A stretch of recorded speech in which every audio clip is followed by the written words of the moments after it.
सबसे पहले हम टाइम कॉम्प्लेक्सिटी की बात कर लेते हैं। टाइम कॉम्प्लेक्सिटी में 3 टाइप्स के होते हैं, एक बेस्ट, एवरेज और वर्स्ट। जैसे कि आप कोई कोड लिख रहे हो तो आपको पता करना है कितना स्पीड चलेगा, ठीक है। तो उसके लिए टाइम कॉम्प्लेक्सिटी यूज करते हैं हम। बेस्ट मतलब अगर कोई बंदा है, अगर हमने उसको सबसे ईजी काम दिया है तो कितने टाइम में कर लेता है, उसको हम बोलेंगे बेस्ट टाइम। अगर वही बंदा है, उसको हमने थोड़ा सा मुश्किल काम दिया है तो थोड़ा सा ज़्यादा टाइम लगाएगा, इसका मतलब वो एवरेज टाइम में कंप्लीट कर रहा है। वही बंदे को अगर हमने बहुत मुश्किल काम दिया है तो वो बहुत ज़्यादा टाइम लगाएगा, उसको बोलेंगे हम वर्स्ट टाइम। तो वैसे ही कोड में होता है। जैसे कि आपको एक सिचुएशन दिया है, जैसे कि 1 2 3 4 दिया है, उसके बीच में 0 दे दिया है, तो आपको 0 फाइंड करना है, ठीक है। ये आपका टास्क होगा। तो सबसे पहला आसान काम में अगर 0 स्टार्टिंग में ही आ गया, उसके बाद 1 2 3 4 आया, तो आप 0 फटाक से फाइंड करोगे कि वो स्टार्टिंग में आया। वैसे अगर 0 बीच में आया या सेकंड में आया तो थोड़ा ज़्यादा टाइम लगाओगे, बट 0 को ढूंढ लोगे। और वही 0 अगर लास्ट में आया तो सबसे ज़्यादा टाइम लगाओगे आप उसको ढूंढने में, क्योंकि सब पॉसिबिलिटीज आप ट्राई करोगे ना,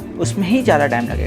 आप कितना लूप यूज़ करते हो, कितना क्या यूज़ करते हो, उस पर डिपेंड होता है बेस्ट टाइम और एवरेज टाइम और वर्स्ट टाइम। अगर आप कोई भी कॉम्पिटिटिव प्रोग्रामिंग कर रहे हो तो उसमें सबसे पहली बात करते हैं हम वर्स्ट सिचुएशन, मतलब ज़्यादा कितना टाइम लग सकता है एक चीज़ को करने में। वैसे ही अगर आपको स्पेस कॉम्प्लेक्सिटी के बारे में जानना है, जैसे कि वो मेमोरी में कितना स्पेस ले रहे हैं। जैसे कि अगर आपने यूज़र से इनपुट n लिया फॉर लूप में प्रिंट कराने के लिए n टाइम्स, तो जो भी आपने n लिया है ना, वो स्पेस कितना कंज्यूम करता है मेमोरी में। जैसे कि आपका मेमोरी में वो सिर्फ n स्टोर कर रहा है, ठीक है। तो n अगर 1000 भी लिखा आपने तो 1000 स्टोर करेगा, बट n ही रहेगा वो। अगर n में वो 10⁵ स्टोर किया आपने तो भी वो वही रहेगा।